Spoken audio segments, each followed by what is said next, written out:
नमस्कार। आप देख रहे हैं विद्या दृष्टि। दोस्तों, बांग्लादेश और भारत के बीच संबंधों में हाल ही में कुछ जटिल घटनाक्रम देखने को मिले हैं जो विश्लेषण के योग्य हैं। एक और जहां भारत के विदेश मंत्री एस जयशंकर बांग्लादेश के दौरे पर गए थे, वहीं कुछ दिनों बाद बांग्लादेश की ओर से पाकिस्तान के साथ रक्षा सहयोग बढ़ाने की घोषणाएं की गईं। ये स्थिति दक्षिण एशियाई राजनीति में एक महत्वपूर्ण बदलाव का संकेत देती है। इसके साथ ही भारत की ओर से भी कुछ नीतिगत निर्णय लिए गए हैं। आइए इस पूरे परिदृश्य को विस्तार से समझने का प्रयास करें। लेकिन उससे पहले अगर आप चाहते हैं कि संतुलित और शोधपरक विश्लेषण आप तक पहुंचे, तो इस वीडियो को लाइक करें और सब्सक्राइब बटन दबाकर इस चैनल को सब्सक्राइब करें। दोस्तों, पहले बात करते हैं 1971 के बांग्लादेश मुक्ति युद्ध के बाद पहली बार बांग्लादेश के किसी सेना प्रमुख की पाकिस्तान की आधिकारिक यात्रा के बारे में। ये कूटनीतिक दृष्टि से महत्वपूर्ण घटना मानी जा रही है। बांग्लादेश वायुसेना के प्रमुख air chief marshal Hasan Mahmood Khan 4 जनवरी 2026 से 6 दिन की यात्रा पर इस्लामाबाद जा रहे हैं। इस यात्रा में उनके साथ उनकी पत्नी सालेहा खान और वायुसेना के अन्य वरिष्ठ अधिकारी भी होंगे। ये दौरा 4 जनवरी से 9 जनवरी तक निर्धारित है। बांग्लादेश के आर्म्ड फोर्सेस डिवीजन द्वारा तैयार एक आधिकारिक दस्तावेज के अनुसार ये यात्रा दोनों वायुसेनाओं के बीच सहयोग को मजबूत करने के उद्देश्य से की जा रही है। विश्लेषकों के लिए महत्वपूर्ण तथ्य ये है कि ये दौरा ऐसे समय पर हो रहा है जब भारत के विदेश मंत्री एस जयशंकर हाल ही में ढाका गए थे। वो बांग्लादेश की पूर्व प्रधानमंत्री बेगम खालिदा जिया का निधन के बाद उनके अंतिम संस्कार में शामिल होने पहुंचे थे। जयशंकर की यात्रा के मात्र 4 दिन बाद ये घोषणा भू राजनीतिक संदर्भ में ध्यान आकर्षित करती है। वास्तव में बांग्लादेश और पाकिस्तान के बीच रक्षा संबंधों में ये नज़दीकी जनवरी 2025 से ही दिखाई देने लगी थी। उस समय बांग्लादेश सेना के वरिष्ठ अधिकारियों का एक प्रतिनिधिमंडल रावलपिंडी गया था और उन्होंने पाकिस्तानी सेना के शीर्ष जनरलों से बातचीत की थी। इसके बाद पाकिस्तान की खुफिया एजेंसी ISI का एक प्रतिनिधिमंडल भी ढाका पहुंचा था और बांग्लादेश की खुफिया एजेंसियों से मुलाकात की थी। पिछले 1 वर्ष में पाकिस्तान के कई वरिष्ठ सैन्य अधिकारी बांग्लादेश का दौरा कर चुके हैं, जिसमें पाकिस्तानी नौसेना प्रमुख और पाकिस्तान की हैवी इंडस्ट्रीज के चेयरमैन शामिल हैं। ये दोनों देशों के बीच बढ़ते रक्षा सहयोग को दर्शाता है। यहाँ ऐतिहासिक संदर्भ को समझना महत्वपूर्ण है। 1971 में पाकिस्तानी सेना द्वारा बांग्लादेश में किए गए अत्याचार इतिहास में दर्ज हैं। अनुमानितः 30 लाख बांग्लादेशी नागरिकों की जान गई थी और अनगिनत महिलाओं के साथ हिंसा हुई थी। भारत ने उस समय बांग्लादेश को स्वतंत्र कराने में निर्णायक भूमिका निभाई थी और भारतीय सैनिकों ने अपने प्राणों की आहुति दी थी। इस ऐतिहासिक पृष्ठभूमि को देखते हुए वर्तमान घटनाक्रम कूटनीतिक अध्ययन के लिए एक जटिल विषय बन जाता है। इस बीच बांग्लादेश अपनी सेना के आधुनिकीकरण पर ध्यान केंद्रित कर रहा है। रिपोर्टों के अनुसार बांग्लादेश वायुसेना चीन से 20 J-10C लड़ाकू विमान खरीदने की योजना बना रही है। J-10C एक आधुनिक चौथी पीढ़ी का लड़ाकू विमान है। इसके अलावा यूरोप से कम 10 यूरोफाइटर टाइफून फाइटर जेट लेने की संभावना है, जिसके लिए दिसंबर 2025 में इटली की रक्षा कंपनी लियोनार्डो के साथ लेटर ऑफ इंटेंट पर हस्ताक्षर किए गए थे। तुर्की से T-129 अटैक हेलीकॉप्टर खरीदने की योजना भी है।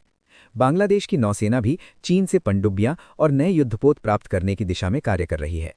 बांग्लादेश की सेनाएं फोर्सेस गोल 2030 नामक एक योजना के तहत स्वयं को आधुनिक बनाने का प्रयास कर रही हैं।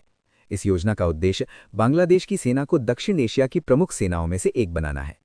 हालांकि पाकिस्तान के साथ बढ़ती निकटता और चीन से हथियारों की खरीद क्षेत्रीय सुरक्षा संतुलन को प्रभावित कर सकती है। भारत की सुरक्षा दृष्टि से ये स्थिति ध्यान देने योग्य है, क्योंकि बांग्लादेश की सीमा भारत के पूर्वोत्तर राज्यों से लगती है। दूसरी ओर दोस्तों, भारत द्वारा भी कुछ नीतिगत निर्णय लिए गए हैं।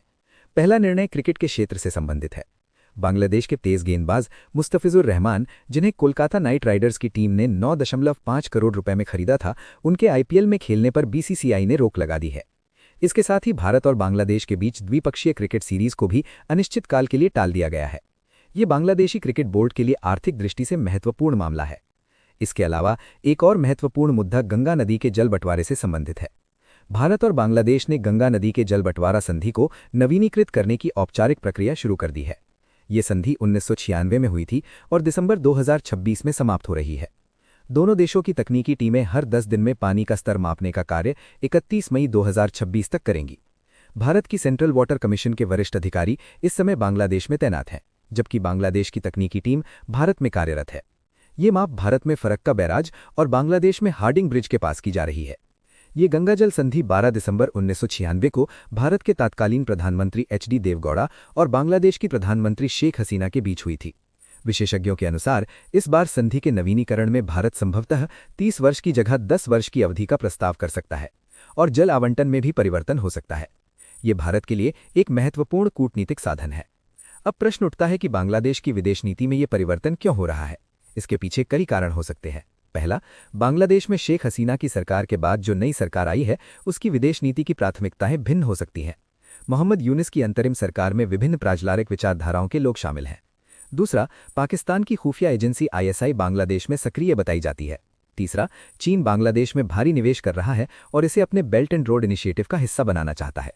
चौथा, बांग्लादेश में अल्पसंख्यकों विशेषकर हिंदुओं की सुरक्षा को लेकर चिंताएं व्यक्त की जा रही हैं। पांचवा, बांग्लादेश के कुछ नीति निर्माताओं का मानना है कि विदेश नीति में विविधीकरण लाभदायक हो सकता है।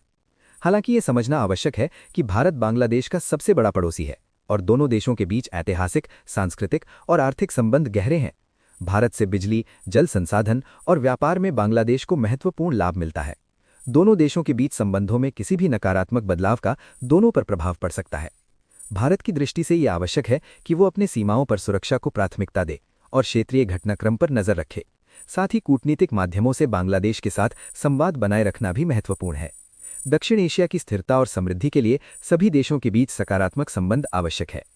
आप सभी से अनुरोध है कि इस विषय पर अपने विचार कमेंट में अवश्य साझा करें। तो दोस्तों, ये था आज का विश्लेषण जो गहन अध्ययन के बाद आपके समक्ष प्रस्तुत किया गया है।